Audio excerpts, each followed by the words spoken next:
오늘 설교 말씀의 제목은 하나님을 떠나려는 배은망덕한 인생, 이 말씀으로 우리 사무엘상 8장 말씀을 보도록 하겠습니다. 먼저 오늘 말씀의 배경을 보면 하나님께서 이스라엘 백성들의 가장 오랜 수건 사업이었던 문제였던 블레셋의 침략을 막아주셨고, 이제 어느덧 이 이스라엘 땅에도 평화와 봄이 찾아왔습니다. 그 이유는 딱 한 가지 때문에 그래요.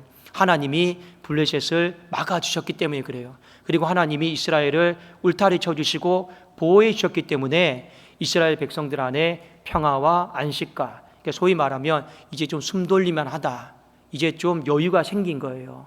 자, 그런데 오늘 말씀해 보니 이 이스라엘 백성들, 그러니까 장로들이 다 찾아옵니다.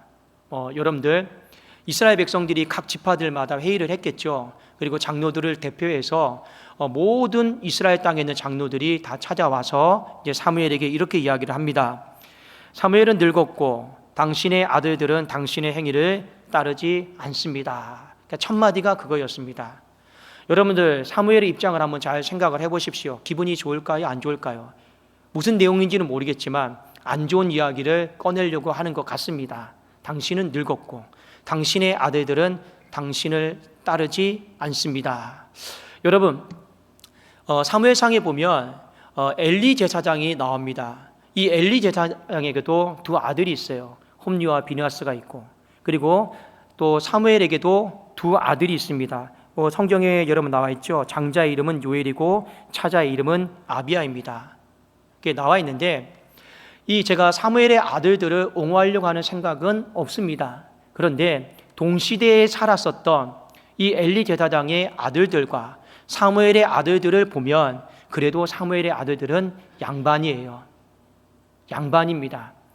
오늘 이 사무엘의 아들들은 이 흠결이 있다라고 하면 두 가지가 있죠. 하나는 아버지만큼 열심을 못 내고 있다. 여러분, 원체 사무엘이 열심히 사역했으니까요. 그 아버지의 열심을 못 쫓아간 거예요. 그럼 여러분, 엘리 제사장을 봅시다. 엘리 제사장은 아예 열심 자체를 내지를 않았어요. 그래도 아들들은 아버지로부터 배우고 할 것도 없었습니다. 자, 그런데 두 번째 흠결을 봅시다. 이 사무엘의 아들들은 좀 돈을 좋아했던 것 같아요. 그래서 재판을 할 때 이익을 따라서 판결에 좀 편의를 봐준 것 같습니다. 굳이 흠결을 찾았다 하면 열심히 아버지만큼 못하다, 그리고 돈을 좀 밝히고 좋아했다. 물론 여러분, 이것이 좋은 것이 아닙니다. 열심히 내야 되고, 성직자들은 돈에 대해서 욕심을 부리면 안 됩니다.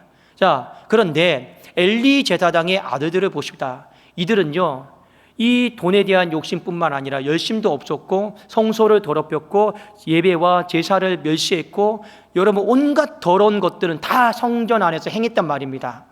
거기에 비하면 양반이다라는 거예요. 거기에 비하면요. 그런데 왜 제가 오늘 이 부분을 좀 이렇게 얘기를 하느냐, 이 장로들이 엘리 제사장 시대 때는 엘리 제사장에게 찾아가서 이게 좀 잘못되었습니다, 이렇게 되었습니다, 그렇게 따지지를 않았어요. 그런데 오늘 사무엘 시대 때는요, 사무엘이 딱 찾아가서요, 이건 저렇고 저건 저렇고 하고 따지고 힐문하는 그런 장면을 이제 보게 됩니다. 그러면서 이런 이야기를 꺼내요. 당신은 늙었고 당신의 아들들은 좀 사삭감이 아니다. 그러면서 뭐라고 얘기합니까? 우리도 다른 모든 나라 왕들처럼 왕권 제도를 좀 세워주십시오. 그건 이제 이 사사시대를 종결하겠다라는 거예요. 당신네들이 이제 좀 편히 쉬시라라는 거예요. 사사시대를 종결하고 이제 다른 나라들처럼 우리도 힘있게 왕권 제도를 좀 도입을 했으면 좋겠다, 이 제안을 합니다. 사무엘이 이 제안을 듣고 솔직히 마음이 되게 안 좋았어요. 기분이 안 좋았습니다. 그런데 하나님이 뭐라고 말씀하시냐면, 사무엘의 마음을 아시고 너를 버림이 아니고 나를 버립니다, 이렇게 말씀하셨습니다. 정말 사무엘이 기분이 안 좋았던 것 같아요. 사무엘상 8장 6절 7절에 보니까 우리에게 왕을 주어 우리를 다스리게 하라 했을 때 사무엘이 그것을 기뻐하지 아니하여 마음이 안 좋았다라는 거예요. 여호와께 기도하며 여호와께서 사무엘에게 이르실 때 백성이 네게 한 말을 다 들어라. 기분 나빠도 이는 그들이 너를 버림이 아니요 나를 버려 자기들의 왕이 되지 못하게 하려 함이라, 이렇게 되어 있습니다. 하나님이 보시기에 정말 이스라엘 백성들은 배은망덕하다라는 거죠. 왜요? 지금 블레셋의 오랜 문제가 해결되니까 이제 조금 숨 쉴만 하니까 어떻게 하는 거예요? 하나님의 은혜를 저버리고 있잖아요. 하나님의 은혜를 저버리고 있잖아요. 그게 배은망덕 아니겠습니까? 인생이 여러분 그렇습니다. 조금 위태함이 찾아오고 어려움이 찾아오면 하나님을 찾아요. 이 사무엘상 말씀에도 20년 동안 블레셋의 공격을 받고 힘든데 하나님이 도움을 안 주니까 어떻게 합니까? 요 하나님 제발 좀 도와달라고, 제발 좀 도와달라고, 가만히 계시면 어떡합니까 하고 그들의 마음이 슬퍼했잖아요. 그런데 문제가 해결되고 나니까 그들의 마음이 손바닥 뒤집듯이 바뀌어 버렸어요. 하나님은 온데간데 없고 이제 하나님의 왕되심을 인정하지 않고 버리고 이제 우리끼리 왕권을 만들고 우리끼리 나름대로 원하는 삶을 살겠다라고 하니 하나님이 기가 막힐 노릇입니다. 여러분 지난주에 말씀 기억나십니까? 불과 지난 장에 하나님이 블레셋의 위험으로부터 막아줬어요. 그리고 그들의 삶 가운데 사무엘이 열심히 애를 써서 가는 곳곳마다 제단을 쌓고 거기에서 예배를 드리고 또 가는 곳곳마다 제단을 쌓고 거기에서 예배를 드렸단 말입니다. 하나님 보시기에 이제 좀 이스라엘 백성들이 예배자로 살아가는구나. 이제 좀 숨쉴만 하니까 예배자로 살아가려고 몸부림치는구나. 하나님이 이런 마음을 가졌는데 이 한 장도 넘어가지 않아서 역시나 그 예배 드리려고 했던 마음은 다 가짜였구나. 그 예배로 하나님을 찾으려고 했던, 하나님을 왕되심을 인정하려고 했던 그거 다 신용하는 거였구나. 하나님의 마음이 상심이 너무 크셨습니다. 그래서 사무엘상 8장 8절에 보면 하나님이 이 이스라엘 백성들의 이 배은망덕한 모습을 보고 신물이 났어요. 뭐라고 말씀하시냐면 내가 그들을 애굽에서 인도하여 낸 날부터 오늘까지 그들이 모든 행사로 나를 버리고 다른 신들을 섬긴같이 네게도 그리하는도다. 하나님이 보시니까 이들이 이렇게 했던 것은 하루 이틀의 문제가 아니었다라는 거예요. 본성 자체가 그렇다라는 거예요. 본성 자체가 어떻다라는 거예요? 악하다라는 겁니다. 나쁘다라는 거예요. 본성 자체가 뭐냐? 힘들고 어려우면 하나님 앞을 찾고 하나님 앞에 예배드리는 신용하다가 문제가 풀리고 숨쉴만 하면 다시 내 삶으로 돌아가고 하나님의 왕되심을 인정하지 않는 이 타락한 본성이 지금 하루아침에 생긴 게 아니고 애굽에서 나올 때부터 지금까지 계속해서 이어져 온 모습이다라고 하는 것을 하나님이 지적하셨습니다. 그러면서 사무엘에게 말씀했어요.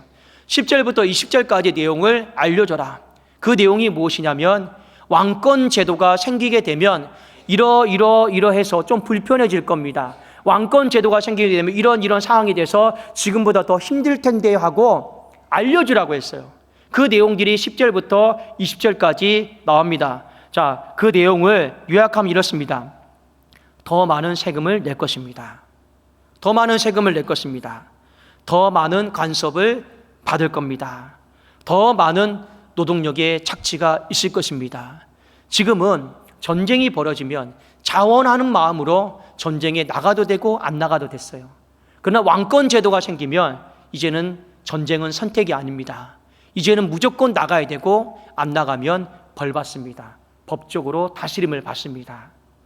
그러니까 왕권 제도가 생기게 되면 돈 문제도 더 힘들어질 거예요. 시간 문제도 더 힘들어질 거예요. 전쟁 문제도 쉬운 문제가 아니고 무조건 나가야 돼요. 목숨 문제도 힘들어질 것입니다.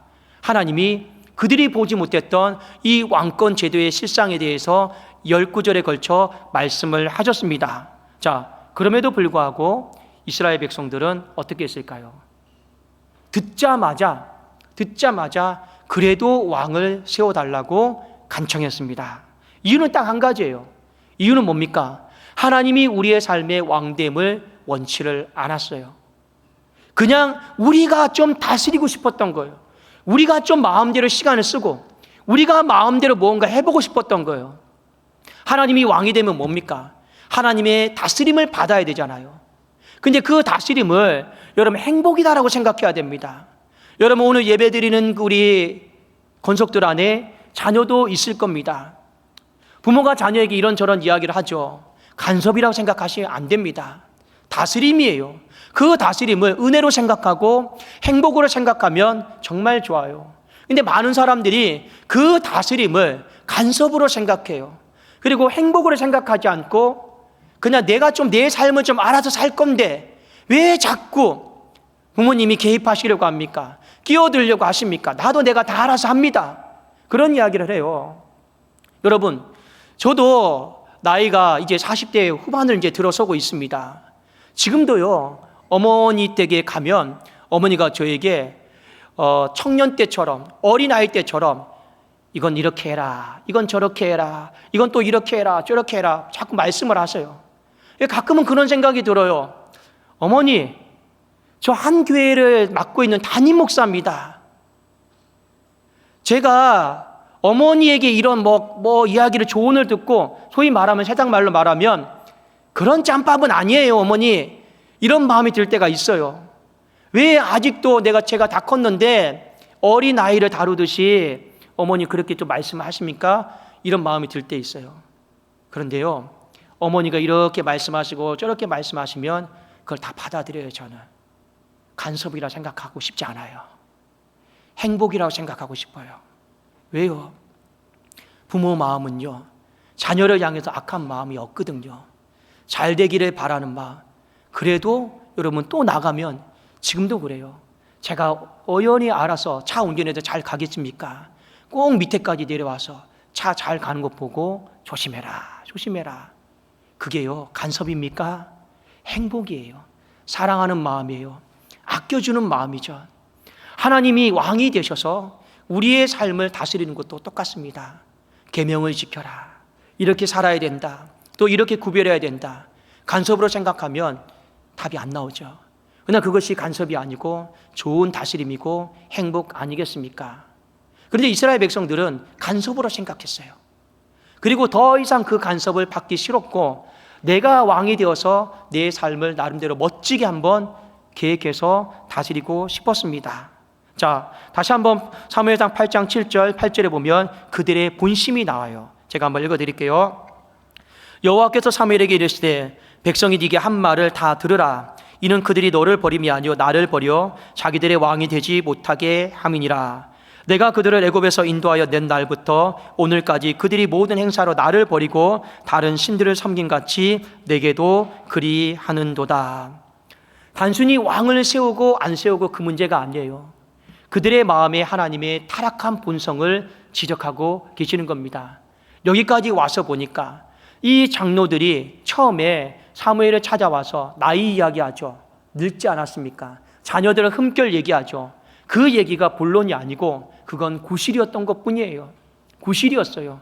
그걸 여러분 빌미로 해서 그들이 정말 하고 싶었던 얘기는 하나님을 왕의 제할에서 내리고 우리가 좀 왕의 삶을 좀 살고 싶다. 그것이 이들의 본질적인 내용이었습니다. 사랑하는 여러분, 인생이 어려운 문제가 해결이 될 때가 있습니다. 믿는 사람이라고 해서 어렵지 않을 때가 어디에 있겠습니까? 그런데 저도 지난 인생들을 다 돌아보면 어려움이 참 많이 있었어요. 힘든 일이 참 많이 있어서 주저앉고 싶을 때도 있고 정말 떠나고 싶을 때도 있고 다 포기하고 싶을 때도 있었습니다. 그런데요, 돌아보니까 그 어려운 순간순간들마다 하나님이 다스려 주시고 개입해 주셔서 그 문제들을 다 해결하고 넘어와서 지금 여기까지 왔습니다. 은혜를 받은 거죠. 그 은혜를 인해서 지금 숨쉬고 있는 것입니다. 그렇다라면 남은 생애를 어떤 마음으로 살아가야 될 것인가? 당연히 하나님을 더 떠나려는 마음으로 살아가야 될까요? 아니면 하나님께 더 가까이 가려는 마음으로 살아가야 될까요? 세상 중심적으로 살아가야 될까요? 아니면 하나님 중심적으로 살아가야 될까요? 왜 저들의 마음속에 은혜는 받았는데 오늘 배은망덕한 사람으로 자꾸 하나님을 떠나려고 할까요? 이 부분에 대해서 성경은 우리에게 두 가지를 경고하고 있습니다. 여러분, 그들이 하루아침에 떠나려고 했던 마음들이 생긴 게 아니에요. 뭔가 그들의 삶에 어떤 것들이 잘못된 것들이 방치되어서 습관이 되어져서 자연스럽게 하나님을 떠날 마음을 갖게 된 거예요. 그런데 그 마음들이 뭐냐? 오늘 두 가지로 우리가 볼 수가 있습니다. 첫 번째가 무엇입니까? 기도하지 않는 삶이에요. 여러분 기억하십시오. 주님은 깨어서 기도하라고 했습니다. 어느 정도까지 기도하라고 했느냐? 쉬지 말고 기도하라고 했습니다. 기도하지 않잖아요. 우리의 생각이 세상 중심으로 가까이 가게 되어 있습니다. 우리가 기도하게 되면 하나님을 떠날 생각을 감히 갖지를 못해요. 우리가 기도하게 되면 하나님께로 더 가까이, 하나님 중심 안으로 더 들어가려고 하게 되어 있습니다. 그리고 무엇을 보면 알 수 있느냐? 기도하는 사람은요, 한 가지 특징이 있어요. 어떤 문제든 간에 하나님 중심적으로 문제를 해결하려고 합니다. 인간적인 방법으로 문제를 해결하려고 하지를 않아요. 오늘 말씀을 여러분 보세요. 사무엘이 문제를 해결하는 방법이 나와요. 이스라엘 장로들이 문제를 해결하는 방법이 극명하게 대비되어서 나오는데, 자, 어디를 보시냐면, 자, 여러분 여기를 한번 같이 보겠습니다. 사무엘상 8장 6절입니다. 사무엘상 8장 6절을 우리 같이 한번 읽도록 하겠습니다. 시작. 우리에게 왕을 주어 우리를 다스리게 하라 했을 때 사무엘이 그것을 기뻐하지 아니하여 여호와께 기도하매. 그 다음에 우리 8장 19절도 한번 띄워주시겠습니까? 같이 읽겠습니다. 시작. 백성이 사무엘의 말 듣기를 거절하여 이르되 아니로소이다. 우리도 우리 왕이 있어야 하리니. 이스라엘 장로들이 어떤 문제를 결정하는 데 있어서 그들이 어떤 취하는 태도를 보십시오. 그리고 사무엘이 어떤 문제를 결정함에 있어서 취하는 태도를 보십시오. 뭐가 다릅니까? 사무엘은 기분이 안 좋았어요. 마음이 많이 상했어요. 화가 났어요. 분노가 되었어요. 그래도 어떻게 합니까? 그 문제를 하나님 앞에 가져갑니다. 그리고 하나님 앞에 기도해요. 내 감정, 기분, 속상한 마음이 있어요. 거기에 휘둘리면서 문제 해결을 하려고 했던 사람이 아니고, 그럼에도 불구하고 여호와께로 가져가서 그 문제를 기도하면서 풀어 나가려고 했던 사람이 사무엘이었습니다. 그래서 사무엘은 죽는 날까지 여호와를 떠나지 않습니다. 배은망덕하지 않아요. 그 은혜를 간직하고 하나님께로 더 가까이 나가요. 근데 여기 보면 이스라엘 백성들과 장로들은 어떻게 하느냐? 처음에 찾아올 때부터 그들이 기도하고 찾아온 것도 아니에요. 백성들이 이렇게 해달라고 하니까 그거 다 수렴해가지고 무조건 관철시키려고 온 것입니다. 그들의 목적은 머릿속에 딱 하나밖에 없어요. 왕 세워달라. 왕 세워달라. 여러분, 사무엘의 마음도 한번 잘 생각해 보십시오. 그들의 인생 가운데 블레셋으로부터 이 공격을 막아낸 건 하나님이 분명히 말씀하셨어요. 사무엘 때문이다. 사무엘이 예배를 세우려고 애를 썼기 때문에 하나님이 사무엘 한 사람을 봐서 블레셋의 공격을 막아주신 거예요. 자, 사무엘이 늙었습니까? 아무리 여러분 인간적으로 문제를 해결해도 좋은 쪽으로 해결을 해야죠. 여러분, 옛날에는 지금처럼 목사의 나이가 만 70세 정년이 없었습니다. 그때 당시에는 종신직이에요. 종신직입니다. 종신직은 여러분 무엇입니까? 하나님이 그의 생명을 거둬가시면 사사의 임무가 끝나는 거예요. 자, 그런데 본이 늙었어요. 그러면 인간적인 방법으로라도 좋은 마음을 가지면 어떻게 해야 됩니까? 선한 양심으로. 당신이 늙었는데 힘이 없어 보이는데 우리가 힘을 보탤게요. 그게 여러분 맞지 않습니까? 야, 늙었네? 늙었으니까 이제 끌어내려야겠다. 그건 좋은 마음이 아니죠. 두 아들이 흠결이 있어서 좀 이렇게 성이 안 찹니까? 그러면 사무엘에게 상의해야죠. 두 아들이 당신만큼 열심을 못 내는데 한 번 더 열심을 낼 수 있도록 건면해주고 또 한 번 더 단돌이 해 주십시오. 그렇게 여러분 해야 되는 게 맞지 않습니까? 그런데 이들의 마음에는 그런 마음 자체가 없어요. 그런 따뜻한 인간적인 마음 자체도 없어요. 어떤 마음만 있습니까? 그 인간적인 생각이 차가워요. 그 인간적인 생각이요, 여러분 정말 차디찬 어둠처럼 안 좋단 말입니다. 자, 그런 마음을 갖고 있어요, 이들이요. 솔로몬이 사무엘이 10절에서 20절까지 왕권 제도를 갖게 되면 이렇게 해서 여러분이 더 힘들어질 겁니다 하면 어떻게 해야 됩니까? 아, 우리가 좀 섣불리 생각했네요. 잘못 생각했네요. 다시 한번 백성들에게 돌아가서 우리가 좀 기도해보고 다시 한번 그 가부를 말씀드리겠습니다. 여러분, 이게 맞죠? 그런데 왕권 제도가 이렇게 힘들 겁니다라고 말을 들었는데 오늘 어떻게 됩니까? 그 말이 끝나자마자 됐어요. 필요 없어요. 그냥 우리는 무조건 왕이 있어야 됩니다. 우리는 무조건 왕이 있어야 됩니다. 지금 이들의 머릿속에는 하나님의 어떤 생각들이 들어올 틈이 없어요. 머릿속에는 온갖 뭐만 있습니까? 내 생각, 내 감정, 내가 추구하고자 하는 인간적인 목표, 이거 외에는 아무것도 없어요. 이 문제를 가지고 하나님 앞에 기도해 봐야겠다, 기도하면서 이 문제를 여쭤보고 풀어나가야겠다, 이 생각 자체가 없습니다. 하루아침에 없을까요? 아니에요. 그만큼 기도 생활을 안 한 거예요. 여러분, 기도 생활 안 하면 마음이, 생각이 굳어버립니다. 기도 생활 안 하면요, 문제 생기면 내 힘과 능력과 방법으로, 감정으로 일을 해결하려고 해요. 그러나 기도 생활하는 사람은 어떤지 아십니까? 기도에 대해서 굳은 마음이 아니라 부드러운 마음을 갖는 사람은 문제가 생기면 하나님 앞에 여쭤봅니다. 그것이 하나님 중심적으로 살아가는 사람의 모습이니까요. 사랑하는 여러분, 이제 새해가 한 달이 겨우 지났습니다. 이제 2달째 우리가 접어들고 있는데 여러분의 기도 생활이 다시 한번 회복되기를 주님의 이름으로 축원합니다. 그래야지만이 은혜를 까먹지 않고 잃어버리지 않고 배은망덕하게 하나님을 떠나지 않습니다. 다시 한번 호흡하는 것처럼 쉬지 않고 기도하셔야 돼요.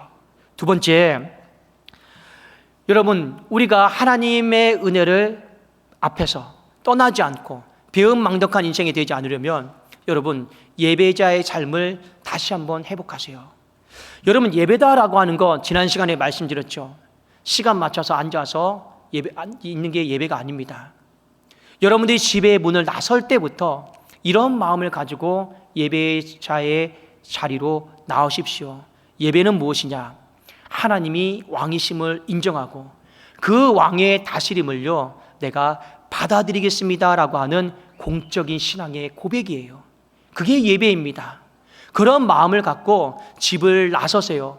그런 마음으로 준비가 되어 있으면 말씀이 선포되잖아요. 아, 그것은 사람의 말이 아니라 하나님의 말씀이니까 그 다스림을 내가 받아들여야겠다. 찬송을 하잖아요. 찬송은 뭡니까? 그 하나님을 다 높여드린 거잖아요. 그런 마음으로 와서 하나님을 높여드리세요. 높여드리십시오.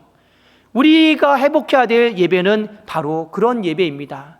그저 1시간을 채우는 예배, 그저 1시간 안에 이 형식과 절차에 맞춰서 드리는 것이 예배가 아닙니다. 예배는 왕의 다스림을 인정하고 하나님을 왕으로 인정하고 우리가 그런 마음을 가지고 나와서 말씀 듣고 찬송하고 하나님 앞에 예배 드리는 거예요. 그게 예배인데 중요한 건 뭐냐? 이들이 오늘 하나님의 왕됨을 인정하지 않겠다 하잖아요. 그리고 자기들이 왕이 되겠다 하잖아요. 이걸 보니 우리는 그들의 삶에 무엇을 유추할 수 있습니까? 이미 그들의 삶 속에 예배가 다 무너졌다라는 거예요. 예배는 살아있겠죠. 마당만 밟는 형식적인 예배로 드려지니까 그런 일들이 발생을 하는 겁니다. 여러분, 안 좋은 것들은 희한하게 빨리 굳더라고요. 여러분, 예배자에 대해서 여러분 그 나쁜 쪽으로 자꾸 마음이 굳어버리지 않도록 조심하십시오. 기도하는 삶에 대해서 나쁜 쪽으로 여러분의 마음이 굳어버리지 않도록 자꾸 조심하셔야 됩니다. 조심하셔야 돼요. 이 예배자에 대해서 부드러운 쪽으로 여러분들이 말랑말랑해지도록, 이 기도하는 삶에 대해서 부드러운 쪽으로 여러분들의 마음이 형성되도록 여러분들이 끊임없이 여러분의 속을 들여다보시고 점검을 하셔야 돼요. 그래야지 은혜를 가볍게 여기지 않고, 그래야지만이 하나님의 은혜 앞에서 배은망덕한 인생으로 떠나려고 하는 삶을 살지를 않기 때문에 그렇습니다.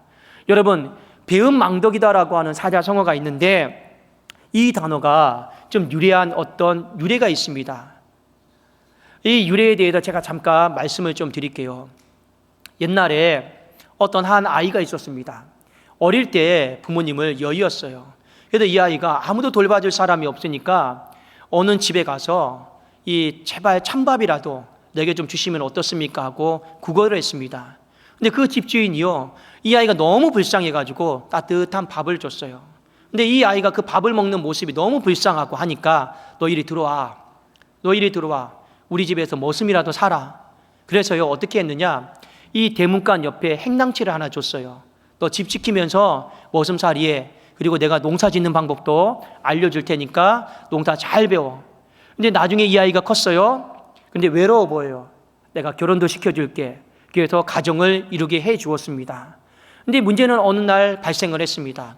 어떤 문제가 발생을 했느냐, 이 모습으로 살았던 사람이 집주인에게 찾아왔어요. 그리고 나 떠나고 싶습니다. 떠나고 싶습니다. 그런데 이렇게 해서는 안 될 말을 해요. 어떤 말을 하느냐? 내가 이 집에 들어온 날부터 머슴살이를 했는데 오늘 떠나려고 하는 이 날까지 다 계산해 달라라는 거예요. 다 계산해 달라라는 거예요. 은혜를 모르는 거죠. 거기에서 여러분 나온 말이 뭐냐? 배은망덕이 나왔습니다. 배은망덕도 유분수지. 그 말이 여기에서 나오는 거예요. 원래 이 집주인은 어떤 마음을 갖고 있는지 아십니까? 이제 본인이 늙었고 이제 본인이 힘이 없으니까 저 모습을 양자 삼으려고 했고 자기가 갖고 있는 전 재산을 다 물려주려고 했고 그 집도 다 내어주려고 했어요. 그런데 이 배은망덕하고 계산해달라고 하고 떠나려고 하는 이 사람이 어떻게 있을까요? 그 시간부로 빈몸으로 다 내보낸 거예요. 여러분, 우리의 인생도 그렇습니다. 하나님의 그 울타리 안에 있기 때문에 머슴으로도 살 수 있고 기술도 배우고 은사도 있고 먹고 살고 가정도 이루고 우리는 그 은혜의 울타리 안에서 많은 혜택을 누리며 살아가고 있습니다. 그런데 희한하게 인생이 조금만 더 숨쉴만 하면 나아지면 상황이 좀 괜찮아지면 내가 좀 뭔가 해봐도 괜찮겠다 이런 교만한 생각이 불쑥불쑥 들면 희한하게 배은망덕의 길로 가고 희한하게 그 집을 떠나려고 하고 하나님을 떠나려고 하는 그 마음을 갖더라고요. 만약 제가 그 모습이었으면 옆에도 부인이 아무리 뭐라고 해도 뭐라고 해야 됩니까? 당신 절대 그러면 안 돼. 내가 이 집에서 입은 은혜가 얼마나 큰데 하고요. 내가 죽는 날까지 더 가까이 내가 섬겨야 돼. 그래도 내 인생은 후회 없어. 하나님 앞에서도 마찬가지입니다. 사무엘이 늙었습니까? 얼마나 그 무너진 땅을 회복하기 위해서 애를 썼습니까? 그 무너진 나라를 위해서 또 전국을 순회하면서 애를 썼습니까?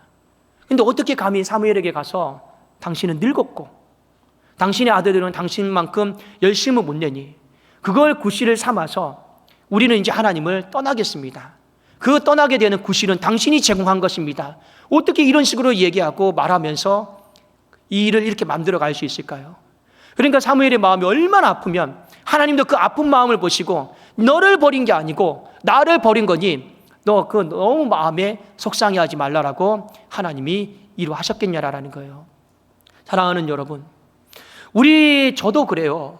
여러분도 마찬가지겠지만 우리 하나님의 은혜 아니면 살아갈 수가 없는 인생입니다. 여러분 여기 앞에 현수막이 보이시죠? 구체적인 내용은 모르셔도 됩니다. 근데 이 현수막의 연도가 보이죠? 2021년 12월 12일입니다. 간혹 가다가 사람들이 물어봐요. 왜 몇 년째 지난 현수막을 붙여두고 있습니까? 제가 이거 띄지 말라고 했습니다. 왜요? 우리 교회가 하나님 앞에 가장 큰 은혜를 받고 하나님 앞에 교회를 드린 날이기 때문에 그렇습니다. 그런데 인생이요, 바쁘고 앞으로 헤쳐나가야 될 일들이 많다 보니까 자꾸만 잊어버려요. 하나님께도 우리에게 베풀어 주신 크신 사랑과 은혜를 잊어버려요. 그래서 늘 여기 올 때마다 한 번 더 보고 나갈 때마다 한 번 더 보고 맞습니다. 하나님이 막아주셨습니다. 하나님이 지켜주셨습니다. 하나님이 도와주셨습니다. 그럼에도 어떤 마음으로 또 결심합니까? 내 몸이 좀 힘들어도 내 나이가 좀 더 나이가 들고 늙어가도 아파도 난 하나님께로 더 가까이 교회로 더 가까이 헌신하고 봉사하겠습니다. 이런 마음으로 수도 없이 다짐하고 또 다짐합니다. 그 은혜 앞에서 감히 제가 더 물러나겠습니다. 제가 더 그만두겠습니다. 제가 더 내 삶을 살아가겠습니다. 제가 하나님 앞에 할 만큼 했습니다라고 감히 할 수가 없더라고요. 그러기 위해서 그렇게 붙여놓는 겁니다. 여러분 인생도 마찬가지 아닐까요? 여러분 분명히 보이지 않겠지만 하나님께도 여러분의 인생의 파수꾼이 되어서 교회에 울타리 쳐주시고 가정에 울타리 쳐주시고 여러분의 속사람도 인생도 다 울타리 쳐주신다는 것을 여러분 잊으시면 안 됩니다. 그 속에서 우리는 숨을 쉬고 있는 거죠. 그 속에서 우리는요 좀 여유를 갖고 살고 있는 것입니다. 하나님이 여러분 간섭한다고 생각하십니까? 절대로 그렇지 않습니다. 간섭이 아니에요. 평화입니다. 달리 보시라는 거예요. 여러분 이제 청년부 수련회를 가는데요, 제가 간단하게 짧은 이야기를 한번 해드릴게요. 지난주 목요일 날 이 종탑을 한 번 더 올라갔습니다. 종탑을 한 번 더 올라갔어요. 왜 올라갔냐? 이제 까치도 봄을 맞이하기 위해서 엄청나게 이 종탑 꼭대기에다가 까치집을 지었더라고요. 근데 여러분 다 아시겠지만 그 까치가 집을 짓고 비가 오면 우리 교회는 다 홍수가 납니다. 배수구가 다 막혀요. 그래도 너무나도 많이 지어서 지난주 목요일 날 그냥 종탑에 또 올라갔어요. 아니나 다를까요? 이미 흙까지 다 짓이겨가지고 이 집이 엄청나게 굳어 있더라고요. 올라가다 다 그냥 부셨습니다. 내렸습니다. 그리고 그 나무를 다 마대에다가 넣었어요. 넣었는데 한 번도 그런 생각을 해본 적이 없었어요. 이 까치는 왜 하필이면 우리 독산동 교회가 이렇게 만만한가? 왜 매번 힘들게 여기 와서 없어질 집인데 또 짓고 또 네가 이기나 내가 이기나 또 왜 이렇게 자꾸 내 인생을 힘들게 만드나, 그런 생각이 들었거든요. 이 나무를요, 여러분 버리려면 돈 주고 버려야 되잖아요. 돈 주고 버려야 되죠. 그런데 어떤 한 집사님이 목사님 그걸 왜 버리십니까? 그게 다 돈인데. 아니 이거 돈 주고 지금 버려야죠. 아니 그게 다 돈인데. 왜 돈입니까? 수련회 장소를 가는데 거기에 여러분 그 장작불이 떼는 곳이 있어요. 그 까치 나무 가지고요, 여러분 이틀 동안 따뜻하게 다 데피면서요 보냈거든요. 그 하나하나 놓으면서 이런 생각이 들더라고요. 나는 왜 이것이 한 번도 돈이라고 생각해 보지 못했을까? 왜 이것이 나는 한 번도 내 인생을 힘들게 하는 것이라고만 생각했을까? 여러분 까치가 자기 새끼집 짓는다고 얼마나 좋은 나무 사방팔방 가면 다 찾아왔겠습니까? 진짜 다 좋은 나무만 갖고 왔더라고요. 제가 왜 우리 성도님께 이 말씀을 드리느냐? 왕이신 하나님의 그 다스림이, 여러분 불편하다 생각하지 마시고, 나를 옥죄인다 생각하지 마시고, 간섭한다 생각하지 마시고, 그것이 여러분의 인생에 그 어떤 것과도 비교할 수 없는 행복이요 사랑이요 가치임을 믿고, 제발 그 집을 떠나려고 하지 마시고, 하나님을 떠나려고 하지 마시고, 하나님께로 더 가까이 기도하면서 예배 드리면서 하나님께로 한 걸음 한 걸음 더 가까이 나가면서 하나님 중심적인 삶을 우리 살아갈 수 있기를 주님의 이름으로 축원합니다. 기도하겠습니다. 살아계신 하나님 아버지여, 감사합니다.